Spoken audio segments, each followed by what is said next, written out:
जी बिस्मिल्लाह। मैं अज 16 अप्रैल है, मैं कलीमुल्ला अल्हम्दुलिल्लाह वापस आ गया रिहा होके और शुक्रगुजार हाँ मैं उन्होंने सारिਆਂ ਦਾ जिन्ना मेरी रिहाई ਲਈ एफर्ट किया। खास करके मैं अपने वीर अलीम वीर वसीम बिस्मिल्लाह की बरकत मेरे दोवां भरावां ते मैं उन्हों का शुक्रगुजार। उस तो बाद मेरे मुर्शद ने साडे सरकार पंजाब नैशनल मूवमेंट के साडे सरबराह अमर शाह पंजाबी साहब, इन्हों का मैं शुक्रगुजार हाँ। इन्हों तो बाद HRCP के साडे वीर भरा ने साडे बड़े हारिस खलीक साहब, उन्हों का शुक्रगुजार हाँ। ताहिरा हबीब साहबा ने उन्हों का शुक्रगुजार हाँ। और इस तो बाद इफ्तिखार वड़ैच कालरवी साहब ने, अहमद रजा भट्टू साहब ने, सामिया मिर्ज़ा साहबा ने, तारक जटाला साहब ने, होर अब्बास नकवी साहब ने, और इस तो अलावा साडे प्रोग्रेसिव स्टूडेंट्स जोड़े साडे बेली ने उन्होंने आवाज़ चक्की है, उन्होंने भी शुक्रिया।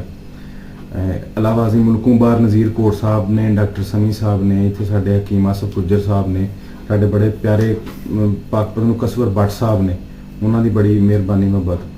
अबुल हसनैन वाणा साहब ने साडे, और शहजाद नासिर साहब ने, और मुल्क तो बाहर भी जिन्ने मुस्लिम पंजाबी सिख पंजाबी वीर साडे बड़े निके मेरे सारे भैन भरा जिन्हें जिथे जिथे आवाज़ जिन्हें चक्की पंजाबी अदबी लहर के जिन्हें जी ने मैं सब का शुक्रगुजार हाँ।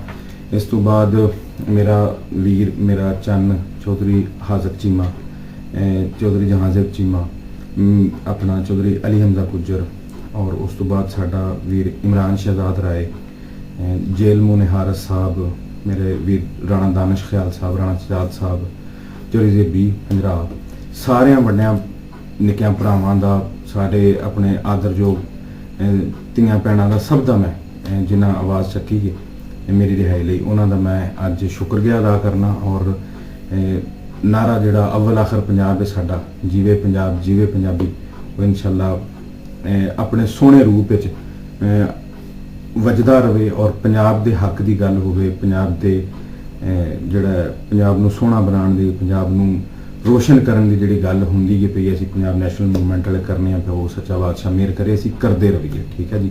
और साडियां हिम्मतां अगे नालों भी इंशाअल्लाह जवान ने।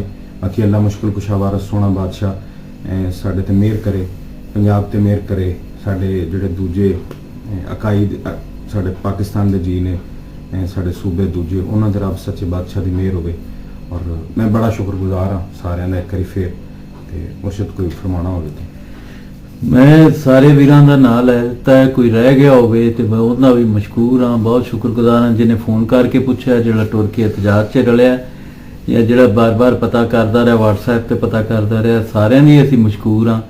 ते गल सिर्फ इन्नी है कि पाकिस्तान दे जिहड़े मुहाफिज ने उन्होंने पता होना चाहिए कि पंजाब नैशनल मूवमेंट के राखे पंजाब के ही राखे नहीं, वो पाकिस्तान के भी राखे ने।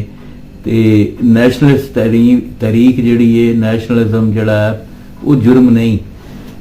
तिन्ना सूबे च नैशनलिज्म मौजूद है। जे असी पंजाब दे विच पंजाबी नैशनलिज्म लैके आ रहे हैं तो इहदा मतलब हरगिज़ ये नहीं कि असी कोई पाकिस्तान के खिलाफ कोई काम कर रहे हैं। असी पाकिस्तान नूं जोड़न की गल कर रहे हैं, असी तोड़न की गल नहीं कर रहे। असी पंजाब नूं भी जोड़न की गल करने, असी तोड़न की गल नहीं कर रहे बाकियां तरह। इस वास्ते उन्होंने भी ख्याल करना चाहिए कि जिहड़े लोग पाकिस्तान वास्ते कुर्बानियां दे के आए ने या जिहड़े कुर्बानियां देण नूं तैयार ने उन्हां दा ख्याल रखण। असी बहुत करब च वक्त गुजारिया है, तुहानूं पता सारिਆਂ नूं बड़ी तकलीफ लई मैनूं 2 महीने।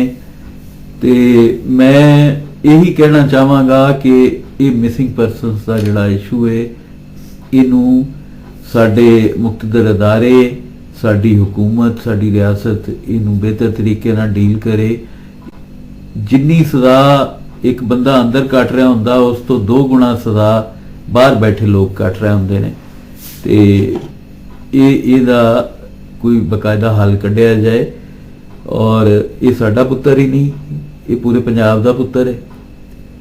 तो इस तरह जिहड़े बलोच ने या पश्तून ने या सिंधी ने वो भी जिहड़े है ने, अगर कोई है तो उन्होंने कोर्ट ऑफ लॉ च पेश किया जाए, वो दस्या जाए, वह जुर्म दस्या जाए, वो खिलाफ कानून के मुताबिक कार्रवाई की जाए। असीं ये नहीं कहते किसी नूं तुसीं ਕਿਸੇ ਮੁਜਰਮ ਨੂੰ ਪ੍ਰੋਟੈਕਟ ਕਰੋ, ਲੇਕਿਨ ਜੇ ਕੋਈ ਕਿਸੇ ਦਾ ਕੋਈ ਕਸੂਰ ਹੈ ਤੇ ਉਹ ਸਾਹਮਣੇ ਲਿਆਂਦਾ ਜਾਏ।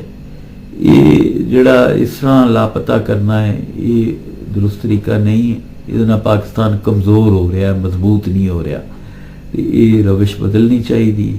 ਮੈਂ ਇੱਕ ਵਾਰੀ ਫੇਰ ਸਾਰੇ ਵੀਰਾਂ ਦਾ ਸ਼ੁਕਰੀਆ ਅਦਾ ਕਰਨਾ, ਮੁਲਕ ਦੇ ਅੰਦਰ ਮੁਲਕ ਦੇ ਬਾਹਰ ਜਿਹੜਾ ਬੰਦਾ ਜਿੱਥੋਂ ਸਾਡਾ ਪੁੱਛਦਾ ਰਿਹਾ ਕਲੀਮ ਬਾਰੇ ਕਿ ਕੀ ਬਣਿਆ, ਜਾਂ ਜਿਨ੍ਹਾਂ ਲੋਕਾਂ ਸਾਡੀ ਮੇਰੀ ਹੈਲਪ ਕੀਤੀ ਇਹਦੇ 'ਚ, ਮੈਂ ਉਹਨਾਂ ਸਾਰਿਆਂ ਦਾ ਸ਼ੁਕਰਗੁਜ਼ਾਰ ਹਾਂ। ਉਹਨਾਂ ਸਿਆਸਤਦਾਨਾਂ ਦਾ, ਉਹਨਾਂ ਅਫਸਰਾਂ ਦਾ, ਉਹਨਾਂ ਸਾਰੇ ਲੋਕਾਂ ਦਾ ਕਿ ਜਿਨ੍ਹਾਂ ਔਰ ਉਹਨਾਂ ਸਹਾਫੀਆਂ ਦਾ, ਉਹਨਾਂ ਸੋਸ਼ਲ ਐਕਟਿਵਿਸਟਾਂ ਦਾ ਜਿਨ੍ਹਾਂ ਇਸ ਕਾਜ਼ ਦੇ ਵਿੱਚ ਇਹਨੂੰ ਰਿਹਾ ਕਰਾਉਣ ਦੇ ਵਿੱਚ ਮੇਰੀ ਹੈਲਪ ਕੀਤੀ। ਰੱਬ ਰੱਖਾ, ਆਪਣਾ ਖਿਆਲ ਰੱਖਿਆ ਜੇ। ਰੱਬ ਸਾਨੂੰ ਸਾਰਿਆਂ ਨੂੰ ਆਪਣੀ ਹਿਫ਼ਜ਼ੋ-ਮਾਨ 'ਚ ਰੱਖੇ, ਸਾਡੇ ਬਾੜਾਂ ਨੂੰ ਆਪਣੀ ਹਿਫ਼ਜ਼ੋ-ਮਾਨ 'ਚ ਰੱਖੇ। ਆਮੀਨ।